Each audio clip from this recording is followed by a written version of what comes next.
जय हो हल छठी मैया। प्रिय भक्तों, आप सभी को हल छठी व्रत की हार्दिक शुभकामनाएं हैं। आज हम स्नान करेंगे हल छठी व्रत की 6 कथाएं एक साथ में। संतान के दीर्घ आयु की कामना से रखे जाने वाले ये व्रत, जिसे कि अलग अलग प्रदेशों में कमर छठ, हल छठ, ललई छठ, चंदन छठ, हल छठी व्रत आदि के नामों से जाना जाता है। इसका पौराणिक एवं प्रचलित 6 कथाएं आज मैं आप सभी को सुनाने जा रही हूँ। समय को वेस्ट न करते हुए कथा को शुरू करते हैं। कथा को सुनने से पहले आप सभी से यही अनुरोध है कि अगर हमारे चैनल पे आप नए हैं तो लाइक कर चैनल को सब्सक्राइब कीजिएगा, ज़्यादा से ज़्यादा इस कथा को शेयर कीजिएगा और कमेंट बॉक्स में जय छठ मैया जरूर लिखिएगा। तो चलिए अब ध्यानपूर्वक कथा को सुनते हैं। और कथा सुनने से पहले आप सभी को बता दें कि कथा को सुनते वक्त बीच में अधूरा छोड़कर नहीं जाना चाहिए। अगर ऐसा आप करते हैं तो छठी माता का अपमान होता है, वो आपसे रुष्ट भी हो सकती हैं, तो आप ऐसा भूलकर भी ना कीजिएगा। तो चलिए अब ध्यानपूर्वक कथा को सुनते हैं। एक बार प्रेम से बोलिए छठी माता की जय हो। मथुरा के राजा कंस अपनी बहन देवकी को विदा करने जा रहे थे तो आकाशवाणी के वचन सुना कि देवकी का 8वां गर्भ तेरी मृत्यु का कारण बनेगा। जानकर बहन बहनोई को कारागार में डाल दिया और वसुदेव देवकी के 6 पुत्रों को एक एक कर कंस ने मार डाला। जब 7वें बच्चे का जन्म का समय नजदीक आया तो देवसी नारद जी ने वसुदेव देवकी से मिलने पहुंचे और उनके दुख का कारण जानकर देवकी को हल छठी देवी के व्रत रखने की सलाह दी। देवकी ने नारद जी से हल छठी व्रत की महिमा एवं कथा पूछे तो नारद ने उपरांत कथा कहना प्रारंभ किए कि चंदन व्रत नामक का एक राजा हुआ, जिनको एक ही पुत्र था। राजा ने राहगीरों के लिए एक तालाब खुदवाया, किंतु उसमें जल ना रहा, सूख गया। राहगीर उस रास्ते गुजरते और सूखे तालाब को देखकर राजा को गाली देते थे। इस खबर को सुनकर राजा दुखी हुआ कि मैंने तालाब खुदवाया, मेरा धन एवं धर्म दोनों ही व्यर्थ गया। उसी रोज रात्र राजा को स्वप्न में वरुण देव ने दर्शन देकर कहते हैं कि यदि तुम अपने पुत्र एवं बलि तालाब में दे दोगे तो जल भर जाएगा। सुबह राजा ने स्वप्न में कही बात दरबार में सुनाया और कहा कि मेरा धन एवं धर्म भले ही व्यर्थ हो जाए, पर मैं अपने पुत्र का बलि नहीं दूंगा। यह बात लोगों से होते हुए राजकुमार तक पहुंचा तो वह सोचने लगे कि यदि मेरी बलि से तालाब में पानी आ जाए तो लोगों का भला होगा। यह सोचकर राजकुमार अपनी बलि देने तालाब में बैठ गए। अब वह तालाब पानी से लबालब भर गया। जल के जीव जंतुओं से तालाब परिपूर्ण हो गया। एक लौते पुत्र के बलि हो जाने से राजा दुखी होकर वन को चला गया। वहां पांच स्त्रियां व्रत कर रही थी, जिसे देखकर राजा ने पूछा, आप लोग कौन सी व्रत कर रही हैं? स्त्रियां ने हल छठी व्रत की संपूर्ण विधि विधान बतलाई। उसे सुनकर राजा वापिस नगर को गया और अपनी रानी के साथ उस व्रत को किया। व्रत के प्रभाव से राजपुत्र तालाब से जीवित बाहर निकल आए। राजा परिवार सहित हल छठी माता के जय जयकार कर सुखपूर्वक निवास करने लगे। जय हो हल छठी मैया। जैसे आपने राजा के पुत्र को दीर्घ आयु दिए, उनके बेटे को उन्हें लौटाएं, वैसे ही कथा सुनने वाले, सुनाने वाले, हुकार भरने वाले सभी के बच्चे की दीर्घ आयु करें, सभी के बच्चे को अमर रखें। तो इस तरह से अब दूसरी कथा सुनेंगे। अब नारद जी ने देवकी से हल षष्ठी व्रत की अन्य कथा कहना शुरू किए कि उज्जैन नगरी में 2 सवत रहती थी। एक का नाम रेवती तथा दूसरी का नाम मानवती थी। रेवती को कोई संतान न था, जबकि मानवती के 2 पुत्र थे। रेवती अपने सवत के बच्चे को देखकर हमेशा सवतिया डाह से जलती रहती और उनके पुत्रों को मारने का प्लान बनाती रहती थी। एक दिन उन्होंने मानवती को बुलाकर कहा कि बहन, आज तुम्हारे मायके से कुछ राहगीर मुझसे मिले थे। उन्होंने बताया कि तुम्हारे पिताजी बहुत बीमार हैं और वह तुम्हें देखना चाहते हैं। पिता की बीमारी को सुनकर मानवती दुखी हुई। रेवती कहने लगी कि बहन, तुम शीघ्र अपने पिता से मिलने चली जाओ। तुम्हारे आने तक मैं बच्चे का ध्यान रखूंगी। सौत की बात को सच माना और अपने पुत्रों को रेवती के हाथों में सुरक्षित देकर मानवती पिता से मिलने मायके चली गई। अब रेवती बच्चे को मारने का अच्छा मौका जानकर उन्हें उन दोनों बच्चों को मारकर जंगल में फेंक आई। इधर मानवती जब मायके पहुंची तो पिता को स्वच्छ देखकर पिता से अपनी सौत की कई बातों को कहा कुशल क्षेम पूछती है। अब मानवती के माता पिता ने अनहोनी के संदेह से पुत्री को जाने को कहती है, किंतु मानवती की माता ने कहती है कि पुत्री, आज हल छठी माता का व्रत का दिन है, अंत्य तुम भी पुत्री की दीर्घ आयु की कामना से यह व्रत कर आज की जगह कल चली जाना। माता की सलाह माना मानवती पुत्री की स्वस्थाएं कामना से हल छठी माता का व्रत धारण कर दूसरे दिन अपने घर जाने को निकली। रास्ते में वही जंगल पड़ा और वहां अपने बच्चों को खेलते देख उनसे पूछती है कि तुम लोग यहाँ कैसे पहुंचे। तब पुत्रों ने बताते हैं कि आपके चले जाने पर हमारी दूसरी माता रेवती ने मारकर यहाँ फेंक दी थी कि तभी एक दूसरी स्त्री ने हमें फिर से जिंदा कर आई। अब मानवती को समझते देर न लगे कि यह सब माता हल छठी की कृपा से संभव है और माता के जय जयकार करते हुए घर को गई। नगर में मानवती के पुत्रों को पुण्य जीवित देख और माता हल छठी की महिमा जान सभी स्त्रियां हल छठी व्रत करने लगीं। जय हो हल छठी माता, जैसे आपने मानवती के बच्चे को दीर्घ आयु की उन्हें लौटाएं, वैसे ही सभी के बच्चे दीर्घ आयु रखे। कथा कहने वाले, सुनने वाले, हुकार भरने वाले सभी के बच्चे की अमर रखें। तो इस तरह से अब आप सभी लोग तीसरी कथा सुनेंगे। नारद जी ने देवकी से हल छठी व्रत की और कथा कहनी प्रारंभ किए। दक्षिण में एक सुंदर नगर है। वहाँ एक बनिया अपनी परिवार के साथ रहता था। दोनों पति पत्नी स्वभाव से बहुत अच्छे एवं संस्कारी थे। बनिया की पत्नी सौभाग्यवती गर्भवती होती संतान को जन्म देती थी, किंतु सौभाग्यवश उनके संतान कुछ समय उपरांत मर जाती थी। इस प्रकार एक एक करके बनिया की पत्नी के 6 संतान मृत्यु को प्राप्त हो गए। इस कारण दोनों पति पत्नी बहुत दुखी होकर मरने के उद्देश्य लेकर घर से वन की ओर चले गए। वहां जंगल में एक साधु से उनकी भेंट होती है तो उन्होंने साधु से अपनी व्यथा कर सुनाई। साधु ने ध्यान लगाकर देखे कि बनिया के संतान कहाँ हैं।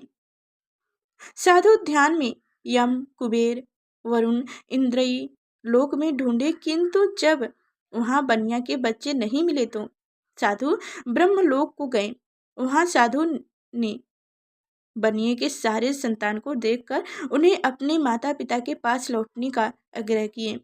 बच्चे ने वापस लौटने से मना करते हुए कहा कि मुनिवर, इससे पूर्व हम कई बार जन्म ले चुके हैं। हम किस किस माता पिता को याद रखें, उनके पास जाएं। हम जन्म मृत्यु और गर्भ के चक्कर से अब मुक्त हैं, अंत अब नहीं जाना चाहते। तब साधु ने बनियों को दीर्घ जीवन जीने संतान प्राप्ति का उनसे उपाय पूछे। उन आत्माओं ने कहा कि यदि बनिया और उनकी पत्नी माता हल छठी का व्रत रखकर पूजन करे, कथा श्रवण करे, अपने पुत्र को व्रत उपरांत जल से भीगा कपड़ा पोता लगाए तो उनका वह बालक दीर्घ आयु होगा। वह आत्माओं से इस प्रकार सुन साधु ध्यान से वापस आकर बनिए से हल छठी व्रत कथा नियम आदि को बताएं। साधु से इन विधि विधान को सुनकर दोनों पति पत्नी घर गए। समय उपरांत जब हल छठी व्रत का दिन आया तो उन्होंने व्रत रखा एवं संतान प्राप्ति का वरदान मांगा। माता हल छठी की कृपा से अब बनिए की पत्नी गर्भवती हुई और एक सुंदर संतान को जन्म देती है। अगले व्रत पर उन्होंने साधु के बताए अनुसार अपने पुत्र को पोता मारती है। माता की कृपा से अब उनके संतान दीर्घ आयु को प्राप्त किए। बनिया का परिवार प्रसन्नतापूर्वक जीवन यापन करने लगा। जय हो हल छठी माता। जैसे आपने उस बनिए की बच्चे की दीर्घ आयु की, वैसे ही कथा सुनने वाले, हुकार भरने वाले, सुनाने वाले सभी की बच्चे की दीर्घ आयु करें, सभी के बच्चे को अमर करें। तो अब आप सभी लोग सुनेंगे चौथी कथा। एक बार राजा युधिष्ठिर ने भगवान श्री कृष्ण से अत्यंत शोक संताप भाव से कहते हैं, हे देवकी नंदन, सुभद्रा अपने पुत्र अभिमन्यु के मरण उपरांत शोक संताप है। वह अभिमन्यु की भैया उत्तरा के गर्भ की संताप भी ब्रह्म स्तर के तेज से द्रगय हो रही है, क्योंकि दुष्ट अष्टधामा ने गर्भ को निस्तेज कर दिया है। द्रौपदी भी अपने 5 पुत्रों के मारे जाने से अति दुखी है। अंत इस महादुख से उत्थान हेतु कोई उपाय बताइए। तब श्री कृष्ण जी ने कहा, हे राजन, यदि उत्तरा मेरे बताए इस अपूर्व व्रत को करे तो गर्भ का निस्तेज शिशु पुनर्जीवित हो जाएगा। यह व्रत जो भाद्रपद के कृष्ण पक्ष षष्ठी व्रत भगवान शिव, पार्वती, गणेश एवं स्वामी कार्तिकेय की विधि विधान द्वारा पूजन पुत्र पौत्र की अल्पाय और शोक के महादुख से मुक्ति प्रदान करती है। इस व्रत के संदर्भ में श्री कृष्ण ने राजा युधिष्ठिर को कथा बतलाते हैं कि पूर्व काल में सुभद्रा नाम का एक राजा था, जिनकी रानी का नाम सुरवरी थी। राजा रानी को एक हस्ती नामक पुत्र था। एक बार राजपुत्र हस्ती भय माँ के साथ गंगा जी स्नान करने गया।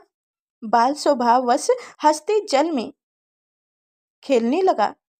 तभी एक ग्रह यानी कि मगरमच्छ ने उसे खींचते हुए जल के अंदर ले गया। इसकी सूचना ध्रय माँ ने जाकर रानी सरवरी से कह सुनाया।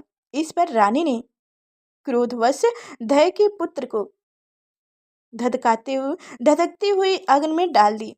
पुत्र शोक से व्याकुल धय माँ निर्जन वन को चली गई और वन में एक सुनसान मंदिर के पास रहने लगी। वन में सूखा ध्रय महुआ आदि को जो मिलता खाती और मंदिर में विराजित शिव, पार्वती, गणेश जी की पूजन कर दिन व्यतीत करने लगी।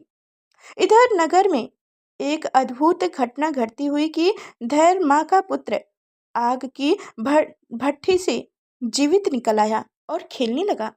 यह खबर पूरे नगर में फैलते हुई राजा रानी के पास पहुंचा तो उन्होंने इस घटना के विषय में पुरोहित से पूछा। तभी सौभाग्य से वहां दुर्वा ऋषि पहुंचे। राजा रानी ने ऋषि का पूजन कर धय पुत्र के जीवित हो जाने का कारण पूछे तो दुर्वा ऋषि जी ने कहा कि राजन, आपके डर से धय जंगल में एकांत होकर व्रत की। यह सब उसी व्रत का प्रभाव है।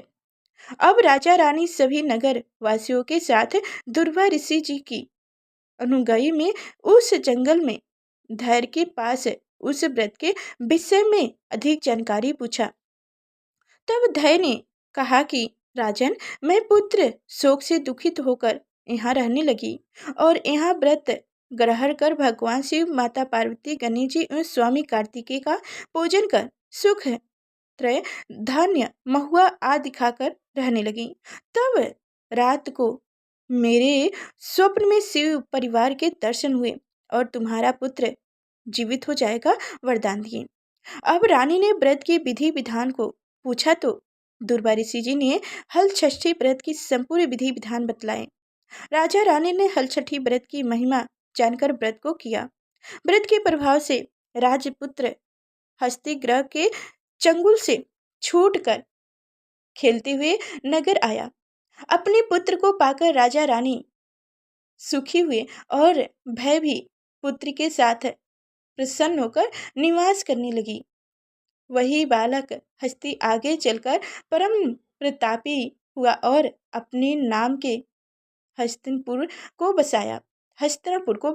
इस प्रकार भगवान श्री कृष्ण ने युधिष्ठिर से हर छठी व्रत की महिमा का ज्ञात होते हुए कहा कि हर छठी व्रत कथा पहले नारद जी से सुन मेरी माता देवकी ने इस व्रत को सबसे पहले किया, जिसके प्रभाव से उनके आने वाले संतान भी रक्षा हुए। अब भगवान श्री कृष्ण से सुन युधिष्ठिर ने इस व्रत को उत्तरा द्वारा करवाया। व्रत के प्रभाव से उत्तरा का स्तोधामा द्वारा नष्ट हुए गर्भ पुण्य जीवित हो गया तथा प्रवेश पश्चात बालक का जन्म हुआ, जो कालांतर में राजा परीक्षित नाम से प्रसिद्ध हुआ। जय हो हल छठी मैया। जैसे आपने उनका गर्भ बचाए, वैसे ही कथा सुनने वाले सुनाने वाले सभी के बच्चे की दीर्घ आयु करें, सभी के बच्चे की अमर रखें। जय हो छठी मैया। तो अब सुनिए 5वीं कथा। प्राचीन काल में एक ग्वालिन थी। उनका प्रवेश काल अत्यंत निकट था और वो एक ओर वह प्रवेश से व्याकुल थी, तो दूसरी ओर उनका मन गौरस यानी दूध दही बेचने में लगा हुआ था। उसने सोचा कि यदि प्रवेश हो गया तो गौरस यूं ही पड़ा रहेगा।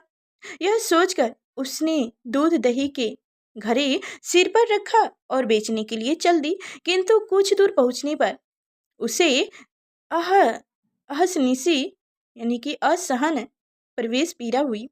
वह एक झरबेरी के ओट में चली गई और वहां एक बच्चे को जन्म दिया। वह बच्चे को वहीं छोड़कर पास के गांव में दूध दही बेचने चली गई। संयोग से उस दिन हल छठी थी। गाय भैंस के मिश्रित दूध को केवल भैंस का दूध बताकर उसने सीधे साधे गांव वालों को बेच दी। उधर जिस झरबेरी के नीचे उसने बच्चे को छोड़ा था, उसके समीप ही खेत में एक किसान हल चला रहा था। अचानक उसने उनके बैल फरफरा उठे और वह हल का फार बालक के शरीर में घुस गया। वह बालक मर गया। इस घटना से किसान बहुत दुखी हुआ, फिर भी उसने हिम्मत और धैर्य से काम लिया। उसने झरबेरी के कांटे से ही बच्चे के चीरे हुए पेट में टाके लगाया और उसे वहीं छोड़कर चला गया। कुछ देर बाद ग्वालिन दूध बेचकर आ ही रही थी। बच्चे की ऐसी दशा देखकर उसे समझते देर न लगी कि यह सब उनके ही पाप की सजा है। अब सोचने लगी कि यदि मैंने झूठ बोलकर गाय का दूध ना बेचा होता और गांव की स्त्रियों का व्रत भंग न किया होता, तो मेरे बच्चे की यह दशा न होती। अंत्य मुझे लौटकर सब बातें गांव वालों को बताकर प्रायश्चित करना चाहिए। ऐसा निर्णय कर वह उस गांव में पहुंची जहां उसने दूध दही बेचा था। वह गली गली घूमकर अपनी करतूत और उनकी फलस्वरूप मिले दंड का खबर करने लगी। तब स्त्रियों ने सर्वधर्म सुरक्षा और उस पर रहम रखकर उसे क्षमा कर दिया और आशीर्वाद दिया। बहुत सी स्त्रियों द्वारा आशीर्वाद लेकर जब वह पुण्य झरबेरी के नीचे पहुंची, तो यह देखकर चकित रह गई कि वहां उनका पुत्र जीवित अवस्था में पड़ा है। तभी उसने स्वार्थ के लिए झूठ बोलने को ब्रह्म हत्या के समान समझा और कभी झूठ न बोलने का प्रण कर लिया। जय हो छठ माता। जैसे आपने उस ग्वालिन के बच्चे की दीर्घ आयु की, वैसे ही कथा करने वाले सुनने वाले उपकार बनने वाले सभी के बच्चे की दीर्घ आयु करे, सभी के बच्चे को अमर रखें। तो अब सुनिए छठी कथा। एक बार काशीपुरी नगर में देवरानियों जेठानी रहती थी। देवरानी का नाम तारायों जेठानी विधवती थी। दोनों ही नाम अनुरूप तारा उग्र स्वभाव तथा विधवती अति दयालु थी। एक दिन दोनों ही ने खीर पका ठंडा करने के लिए खीर को आंगन में रख दी और बातें करते अंदर बैठ गई। तभी दो कुत्ते खीर खाने लगे। अब आवाज सुन दोनों देवरानी जेठानी बाहर आए तो अपने खीर को कुत्ते को खाते देखा। विधवती अपनी खीर को जूठा जान बचा शेष को भी कुत्ते के सामने पुनः डालाई और तारा ने दूसरे कुत्ते को एक कमरे में बंद कर खूब मारने लगी। जैसे तैसे वह कुत्ता अपनी जान बचाकर बाहर भागती है। दूसरे दिन कुत्ते दोनों कुत्ते एक जगह मिलते हैं और एक दूसरे का हाल पूछते हैं। इस पर विद्वती के खीर खाने वाले कुत्ता कहता है कि वह स्त्री बहुत ही दयालु थी, उसने मुझे बाकी बचा हुआ खीर भी खाने को दे दी। ईश्वर करे कि जब मेरा दूसरा जन्म हो तो मैं उसी की संतान बनूं और उनकी खूब सेवा करूं। अब दूसरा कुत्ता कहता है कि मैं भी उसी औरत का संतान बनूं जिससे कि मैं उससे बदला ले सकूं। उस दिन हल छठी व्रत था। तारा की मार से विदम वह कुत्ता मर गया। अगली हल छठी व्रत के दिन तारा ने एक पुत्र को जन्म दिया। जन्म के बाद वह बालक अगली हल छठी व्रत के दिन मर गया। इसी प्रकार तारा ने एक एक करके 5 पुत्र को जन्म दिया। उनका पुत्र 1 साल बाद हल छठी व्रत के दिन मर जाता था, जिससे तारा दुखित होकर हल छठी माता से प्रार्थना करने लगी। उसी रात स्वप्न में तारा ने वही कुत्ता को देखा जिसकी मार से मर गया था। कुत्ता ने सपने में तारा के कहा कि मैं तुमसे बदला लेने के उद्देश्य से तुम्हारा पुत्र बनकर आता हूँ और मरकर पुण्य आता हूँ। जब तारा ने अपने अपराधों के लिए क्षमा मांगी तो उस कुत्ते ने कहा कि तुम हल छठी व्रत करो जिससे तुम्हें दीर्घ जीवन पुत्र की प्राप्ति होगी। सपने में कही विधि विधान अनुसार तारा ने अगली बार हल छठी व्रत को किया और माता से आशीर्वाद मांगा। हल छठी माता की कृपा से तारा ने दीर्घ जीवन संतान को पुण्य दी और प्रसन्न पूर्वक जीवन यापन करने लगी।